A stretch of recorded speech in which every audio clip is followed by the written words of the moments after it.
So please help me welcome Frances Frei and Anne Morriss. I'm going to do a 4-minute intro because Frances does not like long intros, and you didn't come to see me or Gretchen. But Frances is one of the few people that have had such a lasting and profound effect on people's lives, not just mine and Gretchen's, but how many people here have known Frances, took her class, love her, raised him high and proud.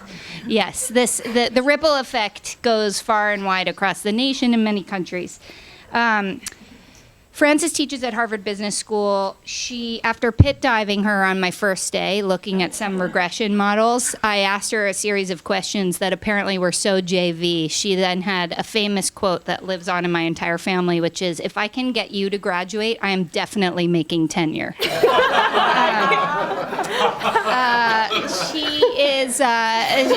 She doesn't lack bluntness. Let's put that out there. So intros are full of long credentials. Both of these women have a ton. Frances is published in every journal you can imagine. She has more awards than I can count, and one of them is teaching excellence. She's had so many awards for teaching excellence. When I asked if I could nominate her, she said, "Please don't," because apparently it's like having too many soft skills in business school. You don't want to be nominated for teaching excellence too much. Her work is especially relevant to all of us at Google, as she is an expert in helping create value through service. She's helped organizations like Southwest, Zappos, eBay think of service as a profit pool rather than a loss leader. Can I get a little woot woot? Okay. Frances has found a kindred spirit in Anne Morriss. Anne has worked with companies, governments, and social entrepreneurs to unlock great potential. She focuses especially on leadership and institutional change. She's co-founded an organization called Consire Leadership Institute. And I read an interview with Anne that I think is very relevant to those of us who are people leaders or who have people leaders, which is everyone in this group. She discussed 3 things when asked what's holding people back from being great leaders. The first is, and I think kind of encapsulates all 3, is leaders make the mistake of thinking that leadership is about them, which is absolutely wrong. Leadership is all about how do you help other people unlock the greatness in themselves, which really resonated with me. In Uncommon Service, which is a book that most of you guys have on your chairs or should buy immediately, Frances and Anne have mapped thank you, Gretchen, have mapped a roadmap for Google at this point in our lives as we're approaching our teen years and we need to make really tough decisions about how we're going to deliver great products and great service. We have 13 million paid and unpaid businesses using our products and billions of users. And service is not something that comes naturally to Google. We believe you build great products and they shouldn't need to be serviced. But those of us in this room are doing a lot of the service heavy lifting. So I'm going to turn it over to them to read from their book, and then Gretchen will ask a couple questions and we'll open it up. So please give a warm welcome to Frances and Anne. This is our first book reading, and given the modern way that books are sold, it's our last book reading. So, so thank you for indulging us. But we're thrilled to have the opportunity to do this. A lot of the motivation in writing the book was to get to go and do a book reading. So, so I'll just read a little bit from the introduction, and then I think Anne will read a little from the conclusion, and then we can fill out everything in between with Q&A. So we live and work in a service economy. In 1950, industrial workers represented the single largest employment sector in any developed country. Today, 80% of jobs are in service, and service represents 80% of the GNP. We cherish good service. In survey after survey, it's an enormous differentiator in our experience as consumers. Companies that deliver service excellence get a disproportionate share of our income, and our loyalty to them is often very difficult to shake. In researching this book, we encountered more than a few people who were brought to tears as they recalled an empathetic insurance provider or an airline experience that made them feel human, despite their screaming infant or lost luggage. We find deep meaning in the act of serving. We've been devising ways to take care of each other and celebrating the results since the human story was first documented. Developmental psychologists tell us that a willingness to help strangers is a trait that most people exhibit at as young an age as 18 months. It's an almost universal impulse to serve. One that can get crowded out by other instincts, certainly, but if you peel back the layers of what motivates us, more often than not, you'll find a very core ambition to be useful to others. And yet, good service is still rare. In our experience as economic actors, we're increasingly frustrated and disappointed. Customers, employees, owners, no one wants to deliver bad service, and no one wants to endure it. But that's the experience we continue to inflict on each other. Why is that? That's the question, frankly, that animates this book. Why is service so hard to get right, despite the fact that we're literally wired for it? Our message begins simply enough. You can't be good at everything. In services, trying to do it all brilliantly will lead almost inevitably to mediocrity. Excellence requires sacrifice. To deliver great service on the dimensions that your customers value most, you must underperform on dimensions they value less. This means you must have the stomach to do some things badly. The number one obstacle to service excellence in every organization on the planet, the number one obstacle is not having the courage to be bad at anything. You want to be great, you have to be bad. If we try to be great at everything, we will end up with exhausted mediocrity. And I think the thing that was so moving to us is that well-intentioned, energetic people try to be great at everything. It literally, it's a natural instinct. And it is precisely why the act of great service is rare. So in the book, we talk about, in order to be great, you have to be bad. And the courage to be bad is what's holding us back. And we have to be very smart about which. We have to pay for great service. We need to design a reliable funding mechanism, which I think Google would be helpful for some parts of the organization. We have to design reliable funding mechanisms into our service offerings, or else it risks being gratuitous or overlooked service. And there's a whole bunch of ways that you can do that. So in order to be great, you have to be bad, you have to pay for it. We have to set our employees up for success. If we're not delivering excellence, if we're delivering episodic excellence, it is that we have designed the wrong jobs for our employees. The argument we make in the book, and we believe it in our hearts, is that it is our obligation to set our employees up to thrive casually. And if they're not delivering excellence, we have not designed the right system for them. So in order to be great, you have to be bad, you have to pay for it, you have to set your employees up for success, and you have to manage and train customers pretty aggressively in order to get there. But the one part, I think that my experience with Google is that they get that part, the first half of the sentence, manage and train customers aggressively, but the second half of the sentence is, and they have to like you more for it. So those are the first part of the design, and I'll just read one last part, and then Anne will go, which is that the reason we wrote this book, and we wrote it together, it was a beautiful project to work on together. The reason, well, I'll just read to you the last part of the introduction. In short, we want to be helpful. Our collaboration was born from the shared belief that the commitment to serve is ingrained in the human soul, and the shared observation that this commitment often fails to translate into sustained acts of service, even with the best of intentions. I first saw this challenge in my academic research and with executives trying to improve service in their own companies. Anne first saw it on the front lines of mission-driven organizations in the public and nonprofit sectors. She saw that good people with good ideas were not enough. So our ambition with this book is to help you build an organization that truly reflects your humanity, one that can shamelessly deliver uncommon service.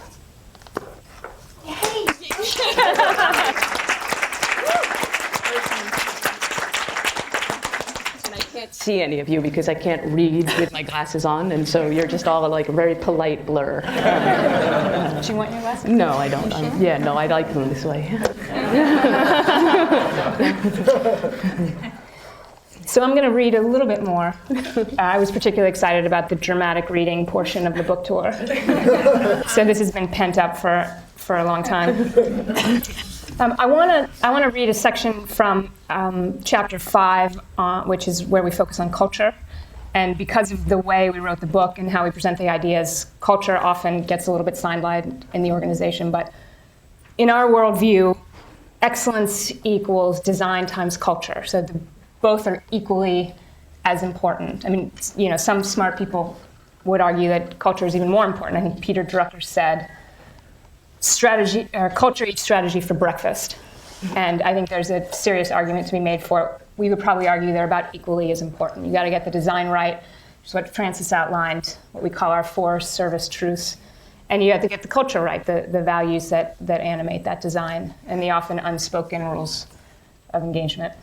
So this is an ode to culture. The other piece that I think is important in the service concept is that, culture arguably is particularly important in service organizations where employees have so much influence over the value creation process. We all make thousands of tiny little decisions every day, whether it's how you answer the phone or how you respond to an unprecedented request. And those are the choices that end up defining the service experience. And we sometimes say is culture, culture tells you what to do, when the CEO isn't in the room, which is, of course, most of the time. So our ode to culture. Not that they're bad people. No, definitely not. This is at Publix supermarket, which I don't know, is Publix out here? It's a big supermarket chain in the South and the Midwest. I don't know, do we have Publix? No. Yeah. But we know it's yeah. But we love Publix. shop online. Yeah. A sticky misperception out there is that a strong service culture is a luxury of small companies without the growth and profitability pressure that the big boys have to endure. The commitment to serve is for hobby businesses. Publix supermarkets blows up this assumption in magnificent ways. A Fortune 500 company, Publix is one of the biggest supermarket chains in the US with annual revenues in the 25 billion range. The company employs more than 150,000 people, the vast majority at the low end of the wage scale. And they've earned every customer service award that exists. How has it pulled off such an exceptional service culture at this scale? An important part of making sure everyone gets it is the Publix guarantee, which goes like this. We will never knowingly disappoint you. And I love that phrase. Yeah. I think it should be in standard marriage vows. We will never, because it's about disappointment. No, it is. Yeah, forget sickness and health, whatever. Yeah, exactly. Yeah. That's the issue. We will never knowingly disappoint you. If for any reason your purchase does not give you complete satisfaction, the full purchase price will be cheerfully refunded immediately upon your request. These words are emblazoned everywhere a Publix employee looks. They're on the walls of stores. They're printed on the back of every business card of every employee, all the way to the very top of the organization. Seriously, the CEO gave you a card with guarantee was on the back. And the selection of words from the cheerfully and immediately to the commitment to never intentionally disappoint makes exactly what the company stands for palpable to everyone who puts on a Publix name tag. The guarantee is not a mission statement that lives and dies in the glossy annual report. It's alive and well, guiding employees toward the right behavior, even in situations that are confronting them and the company for the first time. This was true for Jim Rhodes, who started out as a meat manager in one store and 30 years later is now working as VP of Human Resources for all of Publix. One day, the president of the company telephoned to deploy him to go handle an irate customer who was claiming that a frozen Publix pizza had ruined her oven. It was Rhodes' day off, but he put away the lawnmower and jumped into action, arriving at the woman's house within a few minutes. There he discovered a well-used oven that hadn't been cleaned, ever. The woman had a taste for cooking pizza, preferably right on the baking rack, no pan, and so the accumulation of years of rogue burnt ingredients had finally caught fire. As Rhodes recalled, I didn't know anything about customer service, but in that moment he thought about the guarantee. The guarantee promised complete satisfaction, and so that became his goal. He drove to the store, picked up a few items, 2 pizzas, baking pan, putty scraper, cans of oven cleaner, and then he got on his knees and cleaned the woman's oven for her. It's the same ethos that leads Publix employees to regularly carry packages to customers' cars, to drop off groceries when customers are sick, to never knowingly disappoint. Not only has the culture survived in spite of the company's size and success, it has been a central driver of it. It's a deadly serious asset cultivated by a soberly ambitious company. I got goosebumps. That's so sweet. And so I'm just going to read then the conclusion, which is only a page, but we like it because it speaks to why we think it's worth our time to think about how to get better at service. And as Frances spoke to in the introduction, essentially we have to get this right. This is the primary driver of our economy. That's true now. That's going to be true tomorrow. 50 years ago, it was about 50-50 manufacturing and services. Right now, it's 80%. And it doesn't matter how nostalgic we get about making things or how many speeches our president makes about the importance of the manufacturing sector. Our future is in services. That's true for the US, and that's increasingly true for developing countries, where the stakes are even higher. So we need to figure out how to build great service companies, and we need to figure out how to create great service jobs. And this is our final plea for that. A maddening thing about service organizations is that they permit you to lie to yourself. You get to believe that you can be great at everything. You get to pretend that your employees are your problem, or that your customers won't notice when your commitment to them falters. And the cost is not failure, at least not at first, just an insistent, unsatisfying mediocrity. The antidote is honesty. The path to uncommon service goes directly and sometimes painfully through the mirror. Our goal in writing this book is to help you hold that mirror up to yourself and to your own organization. If you haven't averted your eyes at this point in the story, then we're optimistic about your capacity to excel. It's of course easier for us as outsiders to look without blinking, but here's why we're credible in pushing you to do it. After studying the design and culture of countless organizations, we know that what you'll discover is likely to amaze you. Customers who are yearning to be of service, or employees who are yearning to be of service, customers who are eager to do their part, organizations that can, in fact, change overnight. And not just organizations. In 1995, when Carlos Rodriguez Pastor returned to Peru from the United States to take a hard look at his own family business, a financial services company known as Interbank, he saw his company's and his country's weaknesses with great clarity. But everywhere he looked, he also saw the potential for greatness. He saw opportunities to create unprecedented prosperity in a nation still fighting its way out of entrenched poverty and economic turmoil. Rodriguez bet on the future of both Interbank and Peru by building a services empire, everything from grocery stores to insurance to schools, that delivers excellence to the country's emerging middle class. The Interbank Group's $8 billion portfolio takes its inspiration from global service leaders, and its exceptional performance is fueled by an unflinching look at the gaps between its own companies and the world's best. The result? Interbank is now generating wealth for more than 30,000 employees, who are in turn nurturing the wealth of a nation.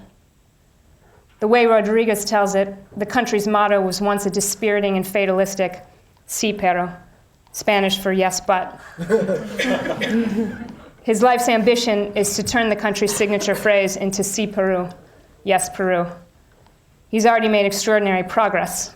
Interbank is arguably the most influential company in an economy that's now booming, at a pace that's convinced Peru's brightest minds to turn down jobs in New York and London, Silicon Valley, and build their careers at home. With the humility of someone in a much bigger game than personal advancement, Rodriguez has a deep calm about him. His impatience for a new Peru is filtered into a careful mix of words and actions, starting with his bedrock refusal to accept mediocrity around him. He is standing for excellence, and that choice is changing a country. People ask us all the time where they should begin. Our advice is to first believe in an alternate reality, where ordinary people create extraordinary value for customers ready to take on the world. Like Rodriguez, you must believe in the possibility and then look fearlessly at your distance from it. And if you start to doubt where the journey ends, please track us down. We'd be delighted to tell you another story of uncommon service.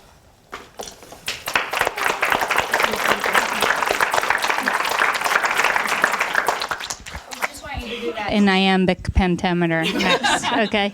Yeah, but you're the only ones.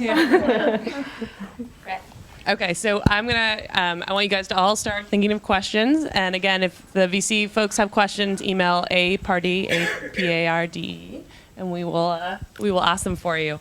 So at Google and in this room, we have different types of, we're not known as a service organization per se, as Google as a whole, right? But in this room, we have folks that manage internal service operations, so within group to group, but also service operations to our customers. What I think, to Anne's point, one of the things that keeps sticking in my mind is the public's mission statement of not, knowingly disappoint. Yep. I'm having a hard time. I would love your perspective on applying that to Google's philosophy, because I think in our launch and iterate culture, where we put things out there, knowingly that they're not perfect, we definitely knowingly disappoint our users at times. The idea is that we will get to a better place because we're going to listen and iterate on it, but I think that also presents challenges for our service folks, both internally and externally with our customers, but also with our users understanding why we would make some of these decisions. Can you comment on just your thoughts on sort of that? Can I go first? Yeah, please. So I don't think you disappoint customers when you put things out there in a beta version and they experience the functionality not working. That's what you stand for. It's what you communicate. Those constraints are very clear. I think you disappoint customers when you won't talk to them, when you make it really, really difficult for them to talk to you about what they're experiencing. But I think put it out early and iterate with them and have them create more value with you, that is in my sense not at all where you're the disappointment, and you shouldn't hesitate for doing that. It's what makes, so the products in which you thrive because of that. So that's part of the secret sauce. Yeah, I would agree. That feels like a collaborative innovation experience. Yeah. The definition of excellence that we use is being great at the things your customers value most, and then making trade-offs in the areas that they value least, or at least value less. And I think where some service organizations stumble is that they're making trade-offs, but they're not making trade-offs in the areas that customers don't value. They're making trade-offs in areas that customers do value. And answering the phone when you call hypothetically could be, a thing your customers value. Right. So going back to an earlier point you made, following up on this, is that you want to be excellent, you need to do some things poorly, right? Or bad. Bad. As you said, bad, just purely bad. In terms of talking to our customers or our ability to do that, I think we have made great strides, and hopefully we'll get questions from the audience or comments around talking to our advertisers or people who are paying for our products. Probably still not perfect yet, but over the last couple of years we've made huge strides there. We still don't have that for our free products, and that's a trade-off that we've had to make, right? One funds the other. Thoughts on that as in terms of the brand as a whole and how, again, we can balance that complication? So it's definitely the case that you don't have to treat everyone the same way, right? I think that Armani Boutique and Armani Exchange have two very different service models, and the customers are very accepting of it. And so I think that is fine. I think the challenge is that when you struggle to meet the needs of the customers, I think it's really well-intentioned. I've never seen your management reports, but I suspect there's some version of color-coded. So these are green, these are yellow, and these are red. That will lead to exhausted mediocrity, because you'll play some corporate version of whack-a-mole going after the current reds. There are some reds that we should be proud of. Go on board Southwest Airlines and ask for a meal. They will not have shame. They might mock you, but we have to be equally unapologetic about what we're designed to be great at and what we're designed to be bad at. And so I would say that if you have red, yellow, and green, we need two shades of red. There's some red that if it's not in the service of great, get better at it. There's another red that is in the service of excellence that the last thing we should do is get better at it. I like to call that red maroon. Red moon? That red maroon. Oh, red maroon. For cheap. Dig against HBS? It's a cheap, no, it's the bad part of being bad that you should be proud of. And we have plenty of that at HBS. Maroon also has multiple meanings. Marooned on an island. I like it. I'm just going with the dramatic. I like that. Go with it. I thought you were already there, but Yeah. got it. I'm so slowly literal. We're gonna open up questions. Does anyone have questions in the audience? All right, we're gonna have to run around to mics. All right, Miss Minnie. I think we'll just repeat maybe to okay. save pregnant ladies not running. I wanted to talk about culture some more. Yep. So people always ask me what I like most about Google, and I always say, well, I really like the culture, and I've never known what I'm saying when I say that. And people often ask me what I'm saying, what I mean when I say that, and I sort of give a different answer every time. And I think your answer was that you know what to do when the CEO is not in the room. Yep. Could you elaborate on that? Because that doesn't quite answer my question of. Sure. Sure. So you want to? Why don't you start? So Yeah. our definition of culture is that culture guides discretionary behavior in the absence of a stated policy, in the absence of direct supervision. So the whole purpose to have a culture is that people are behaving as we want them to behave, even when they're not being watched, right? So that's the purpose of it. Here's the secret sauce of culture. Culture exists to guide discretionary behavior. If you want people to change their behavior, you can't address behavior directly. Willpower doesn't work. So, but here's how you can influence people's behavior. And change can happen in an instant when we realize that the way in which we behave manifests from how we think. Thinking manifests behavior. You want someone to behave differently? You have to credibly get them to think differently. I think the reason you love Google's culture is because everyone, all of the unspoken things, everyone here is great and kind, and they take care of each other in ways that are, it's inspiring. I mean, my walking around here today, it's inspiring how much care people take. It's their discretionary acts. I don't think people were told to do that. I think we've influenced how people think, and that manifests in that behavior. I actually always answer that it's the morality of the place, but. I think that's But I think values are a big part of it. I mean, we're very practical people. I'm from Ohio, and you studied math. So, in the book, we actually get in, hands dirty in the question of actually how do you design a culture, how do you build it, how do you make it happen, and we divide it up basically into kind of 3 challenges, and the first. Unfortunately, they're all C. I really tried hard not to make them all C's, coming from a business school environment.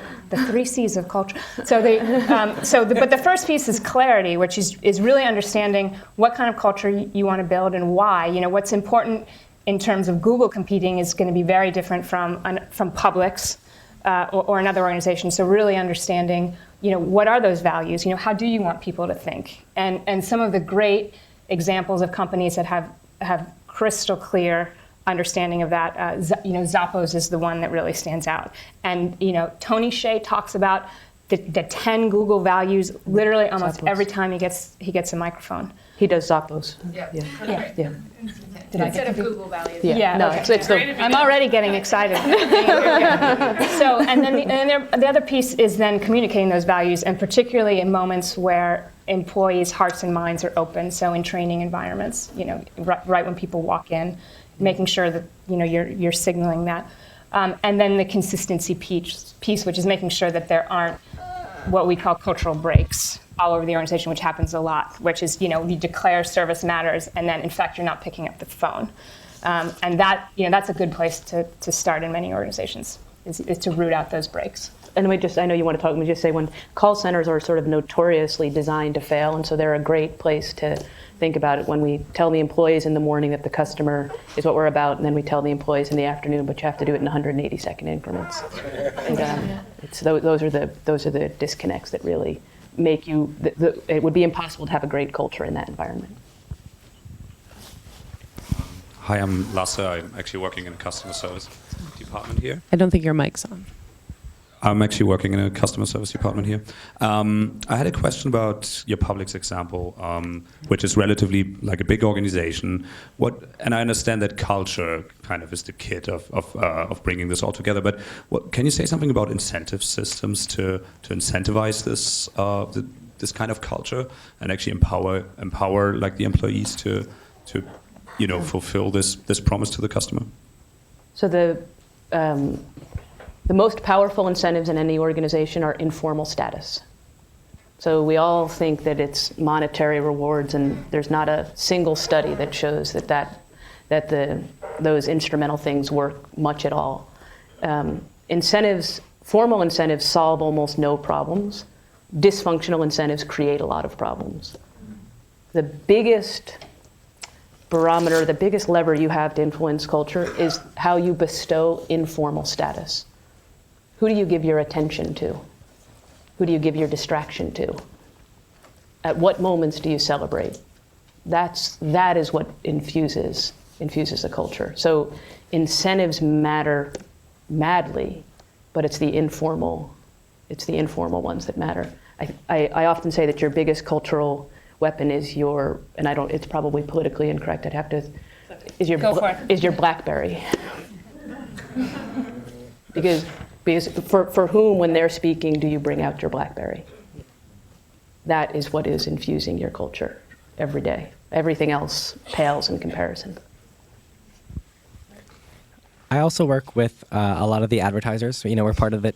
We're all part of the team that actually talks directly to our advertisers, at least the small, medium-sized businesses. And it's interesting. I kind of gave a little squeal when you mentioned that you talked to somebody that worked at Interbank, or kind of the president of Interbank, because I lived in Peru for a year. And when I went there, I would constantly go to Interbank to do my currency exchanges because they were always open so late. So, I'd go to the grocery store. They're open till like 9 p.m. most of the nights. Then it got me thinking, we're only available, 9 a.m. to 8 p.m. Eastern Standard Time.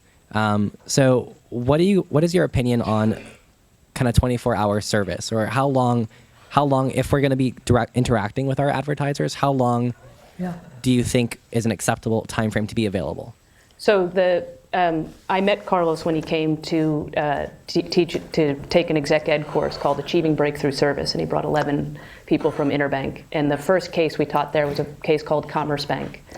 And Commerce Bank became the fastest growing bank in the US by differentiating on a couple of aspects of service, by trying to be great at some aspects and realizing the only way to do it was to be really bad at others. And this Commerce Bank really infused Carlos, and when he went back to Interbank, he used this in most of his organizations.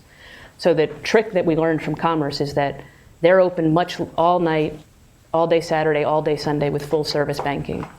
And the first question you ask is, how can they afford it? Their tagline was that they're America's most convenient bank, but their unofficial tagline was, no one will pay you less for your money than we will. You received a 0.5 percentage point less on deposits, and it was open beyond bankers' hours. And so when Carlos and Interbank are giving you extended hours, they're optimizing to be best in class at that. They're absolutely doing something else to fund it. And so what you don't want to do is just incur more and more cost on service. We want to really figure it out from an optimization, and it's a constrained optimization. And if you're going to be disproportionately great at that, what are you going to be less good at? And we would argue that it, of course, depends very heavily on the needs of your target customers. And probably the most painful part of the book, we spend a lot of time just describing a customer learning tool and process that helps you to surface what are your customer needs and how would you prioritize them, and help you work through some of those trade-offs. And so if your customers care about 24-hour service, then we would say, yes, definitely it's worth considering extending the hours. And when Anne says it's the most painful, I mean, beautifully written, but painful to go through. But if you are looking to use it in a practical way, it's the second half of chapter 1. And we actually created a tool on our website, which is uncommonservice.com, that is exactly how to do it. That walks you through it step by step, and it was our attempt to make that part of the book less painful. And you can just download it. Yeah. Hi, my name is Michelle, and I work in the RUSE division, which is Real Estate and Workplace Services. Our tagline is, we are what makes Google googly. We take care of the employees. My area is... What an awesome job to do it at this company. It's an awesome job, and I think it relates to customer service. Yeah. My specific area is in health and productivity management and how we take care of our employees for sustained performance and peak performance. Yeah. Who are your top leaders do you see in this area? And I'm particularly interested in your chapter around successful employee management systems. Yeah. On what are companies doing, the cutting edge, innovative companies doing to take care of our employees. They work very hard, 12, 15, 17 hours a day. We also give them incredible food, fitness, massage, top of the line healthcare benefits, but at a price. And when does a service person burn out? Yeah. Do you want to repeat any of that? I can just keep answering it. Yeah, so Questions in there. that's fine. I think with it's just our mics are a little low. So the question is really, this is a woman who works for providing services for all of us, from real estates and benefits. Who are some top leaders who are providing similar services in other companies, and how do you keep doing this when that is most definitely high cost and when you make trade-offs? So we have in the introduction, we call the cast of characters, and we introduce the companies that make a lot of appearances are the ones that are going to be disproportionately useful to look at. So Commerce Bank is the first one we talk about, but they were bought by Toronto Dominion and ruined. Which, most great service organizations, when they get bought by someone else, they get unintentionally ruined, right? You bought them for a premium and then you didn't understand their model, but you changed a lot of numbers on spreadsheets that made investment bankers go, wow. Anyway, that's a separate issue. But I think Southwest Airlines is a great one, even though it's been talked about for a long time. We talk about Auctioner Health System, which is a place in New Orleans that they have it figured out. Maybe my favorite example is Bugs Berger Bug Killer. Bugs Berger Bug Killer. And it's an industry where pest control was what was given to everybody. And everyone bought pest control until it became commoditized. And these guys came in and they gave, I think similar to Publix, they promised an unconditional guarantee that we will have pest elimination. We guarantee you'll have no pests. And in order to do that, they got a 700% price premium to do it, because it turned out nobody wanted you to control their pests. They just wanted you to eliminate them. But to do it, I mean, if you think about it, so in pests, this is like, you get, like, you spray until things stop moving, right? That's like what the job is. Employees got 6 months of training, as an example. 6 months of training. Sorry, we do have a question on the DVC. Oh, sorry. No, that's okay. No, but anyway, I think we got you. You were right. You felt that moment. Please go ahead. Yeah. You can unmute them so they can ask them live. Okay. Yeah. So the way in which they designed the system was to make sure that they set the employees up for success, and you couldn't do this job in the culture and the discretion without having that much training. And so when I think about what you guys are doing, and you are blessed with having the best and the brightest wanting to come here, and the ones with morality, I think it's a great word. Like, I've never interacted with someone who doesn't casually work really hard, but isn't also in a discretionary way ready to help everyone else. It's lovely. And it would be criminal if you burned people out. One of the things we talk about is that if you're relying on the heroic efforts of individuals, it is not sustainable. So even if you have heroes today, I would design systems where heroics are not required, or we will talk about you in retrospect as the company with the great first decade. Yeah. Well, we're going to get a question here, and then we're going to do one on the VC. Yeah. So would love your perspective on something we think about a lot here, which is the trade-off between scale and service. So for example, we have a lot of products that are in 190 countries, 60 languages. It's a real value to try and get our products out to as many people as possible. And of course that creates conditions where it's hard to be able to give great service across that kind of scale. How would you help us to think about that? Yeah, so I think most growth is less profitable, right? So most growth makes you more unprofitable, right? So everyone says they want to get bigger because they'll get more profitable. But if you look at organizations, it turns out not to be true. It needn't be that way. And here's why it happens. If you're doing one thing today, the only reason you should do another thing tomorrow, a different thing, is if by doing this it makes this better, and if by doing this it makes this better.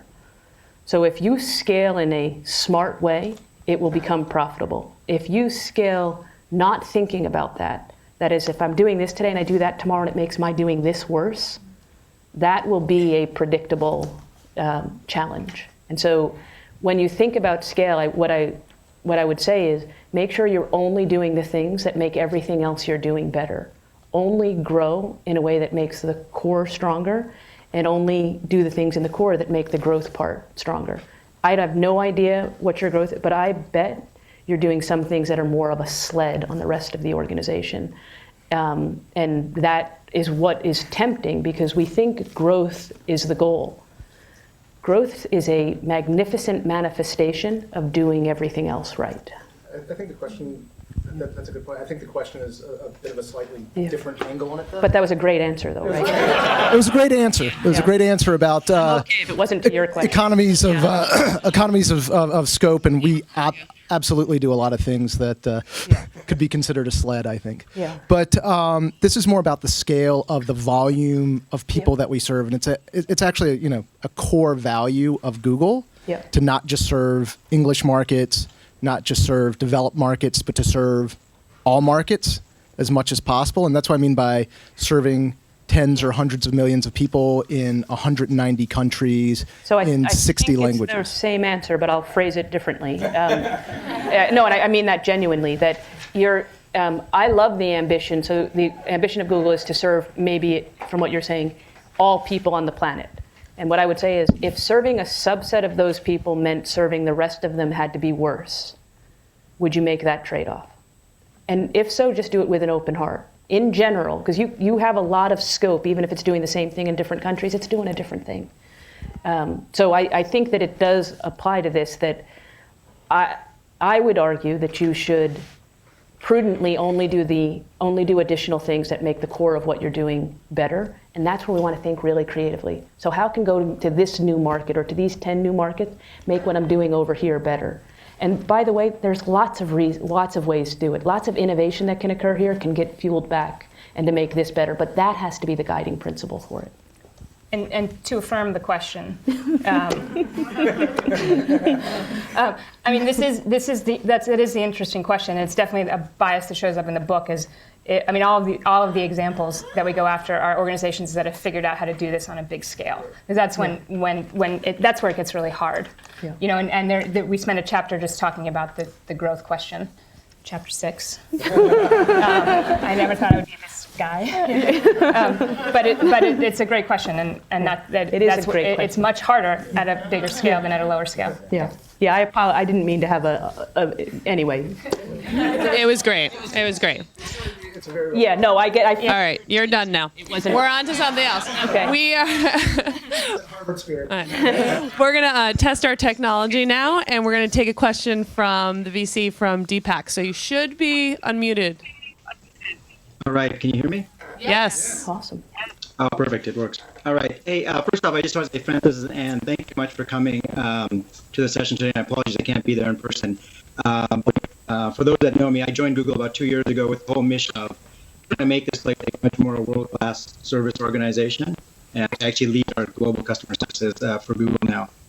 I just wanted to make one comment, and would love your reaction to it, is in your theme around you have to be bad at certain areas. I firmly believe that you want to pick one or two areas to be distinctive in. So you really want to excel on things that your customers truly value and they're willing to pay for in some senses as well, but are truly valuable. But I would have used a slightly different word than bad. I would have used there's a minimum threshold that you need to meet across all other dimensions. Yeah. Because if you truly are bad, it actually negatively impacts the overall experience that someone has with you. Yeah. And so I just love your why. I know it sounds much better to say bad, but in the sense of, at least in the work that I've always done, there is a minimum threshold. Yeah. That you have to hit. Can I? Commentary on that. Yeah. I just wanted to make one thing. Deepak is a hero to all service organizations in that he's brought our service levels with Francoise in the small medium business space from 20% to 80% in terms of satisfaction. So he would say that's not heroic. He needs to do more, but just so you have So yeah, and here's what I would say is that in order to be great, you do have to be bad. And I know it would be better to be average on a set of things and above average on another set. It's the world we all want to live in. So let me give an example that might make the trade-off. And I don't even know where to look because I don't know where you are. So I'm just going to look in front of me. Yeah. Okay, there you are. So here's an example I would offer. And then I'll say something about hygiene factors, what you have to, the minimum order, the minimum quality you have to be. So a healthcare organization may decide it wants to compete on access, speed of access. So I will see you today. Like you get sick, call up and I'll see you today.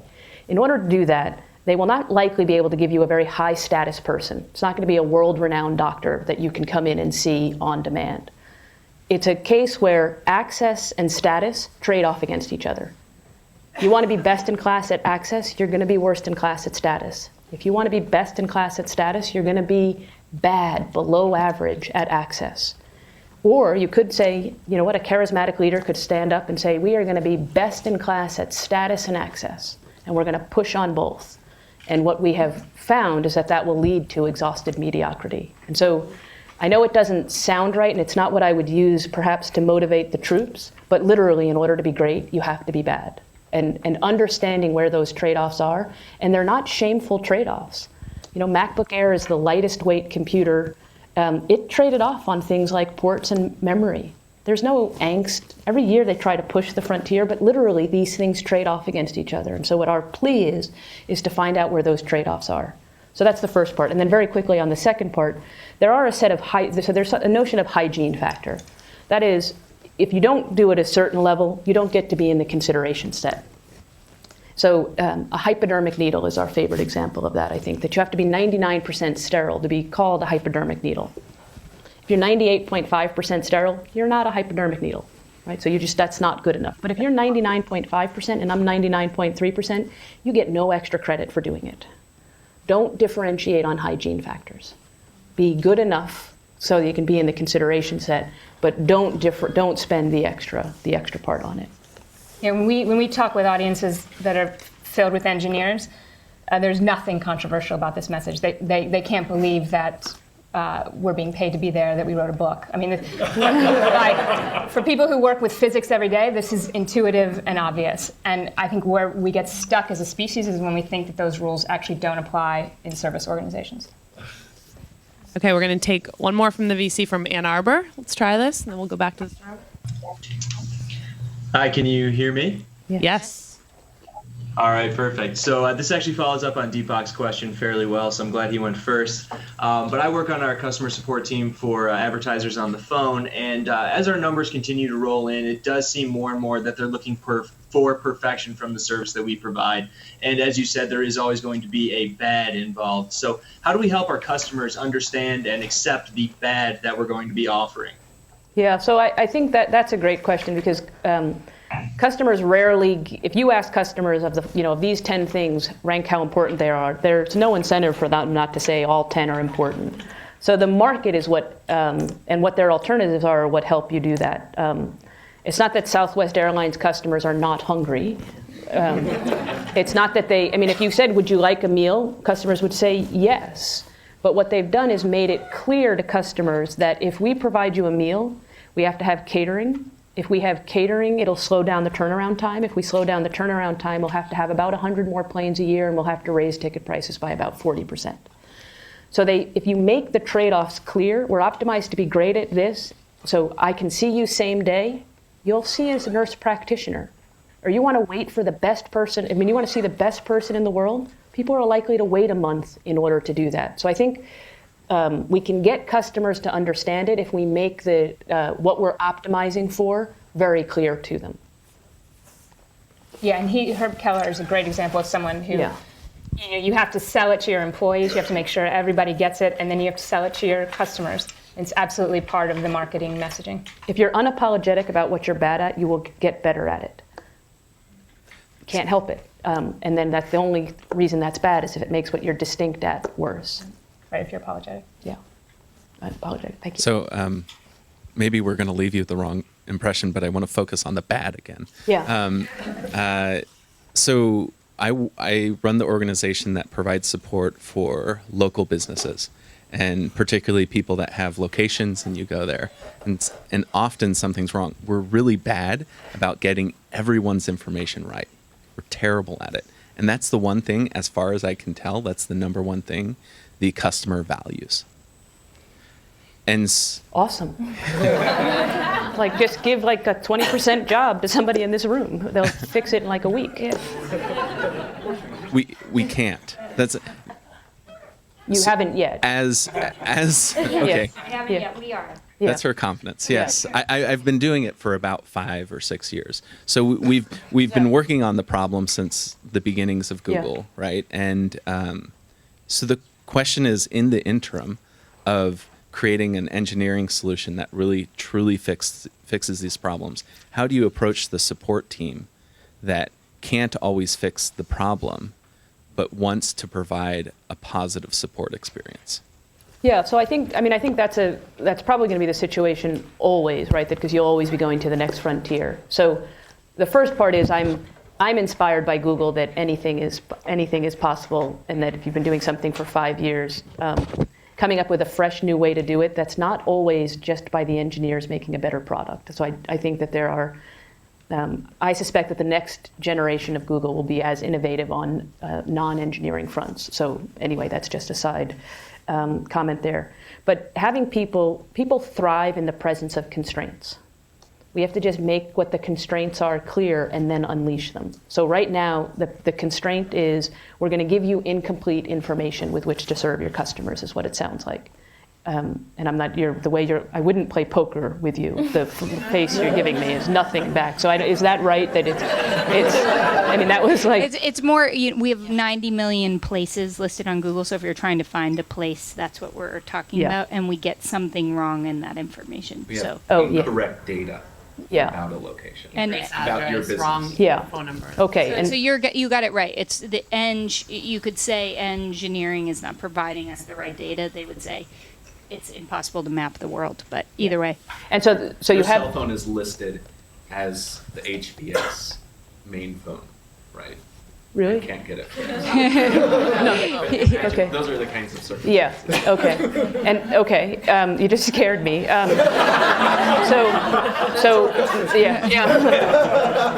now I got it, and thank you for being patient. You were just a role model for me. You were more patient with me than I was with you, and I still feel badly about that. So there's incomplete data. So now I'll layer the question on top of it. So we know we're not going to get 100%. That's our section of being bad. Yeah. So now we know we're bad at that, right? Yeah. We can't always fix that. So now we know that's bad. We know the customer values that the most. How, as a service organization, do we make them feel better? Yeah. So I mean, I think our brand. And I'm not stipulating to that's the place where you're going to be bad But anyway, you have to be. It's relative performance. You have to be better than the alternatives, right? If this is the thing that the customer, so you want to be best in class. You want to be best in class at the things that customers value most, and in exchange, worst in class at things they value less. So if this really is the competitive dynamic that they're competing on, you have to be best in class. So it's not how far are you from perfect, it's what's the distance between you and the alternatives. That's the, nothing. You're giving me nothing. Yeah. It's him. Okay, that's all right. Yeah, okay. All right. All right, so unfortunately we only have time for one more question. Anne and Frances will be around a little while if you Stay want around to, as long as you like. Pit dive, as Lexi was saying. So we're going to go to the man with the mic. Last question. Close us out. Thanks. So at Google, we have a lot of support channels for customers to get in touch with us. There's self-help, like help centers, where they can browse for solutions. There's a community, which is basically a message board where users can help other users, and we have people who jump in there as well. Yeah. And then we have email and phone options. A lot of time, those email options have auto responses where they just refer you back to the self-help option, and then you can email back and maybe you'll get an answer. Yeah. But it's a bit unclear. I'd love to hear your opinion and any comments you have on how best to get in touch with and interact with customers in the digital age where we aren't like a supermarket. Yeah. Yeah, you spoke to something that we didn't have a chance to talk a lot about, which is the manage and training customers piece, and how do you bring customers into the organization operationally. And one way that we see a lot of tech companies, and eBay is a good example of deploying customers to take care of each other in a very strategic way. So I think eBay has done a fantastic job of not just creating online support systems, but creating offline support systems and figuring out, and it's in the context culturally too, where eBay has outsourced almost every function to the customer. So customers do merchandising, customers create the product, they sell it, they support each other, and I think there's an opportunity there that a lot of tech companies that grew out of engineering companies where they assume that the solution is always going to be engineering. I think there are some opportunities that are being missed. And so what I would just say is the guiding principle that we talk about there is that you want self-service, if that's what we're talking, the customer doing it in the absence of employees. We want the design imperative for self-service is that it's preferred by the customer to a readily available full-service alternative. So think airline kiosk check-in, that really cool seat map. Think airline kiosk check-in, not supermarket checkout. Right? The only reason we do that, either we're embarrassed by our choices or else, but mostly we do that because we don't want to wait in the longer line. The airline kiosk check-in they designed the self-service so that we prefer it. So you want to make the need for full service rare, not the access to it rare. You'll never get there if you make it from the access rare part. You just won't hold yourself to the high enough imperative. And at the scale you're talking about, there's no way that employees will be able to meet all the service needs. So that's where we want to unleash the innate creativity of everyone in the organization, and it's not just engineering solutions to figure out how to do it. That can be the next title of your next book, Unleash. Yeah. Oh, good. Right? Okay. Well, yeah? Yeah. Thanks. All right. Well, why don't you guys join me in thanking Anne and Frances?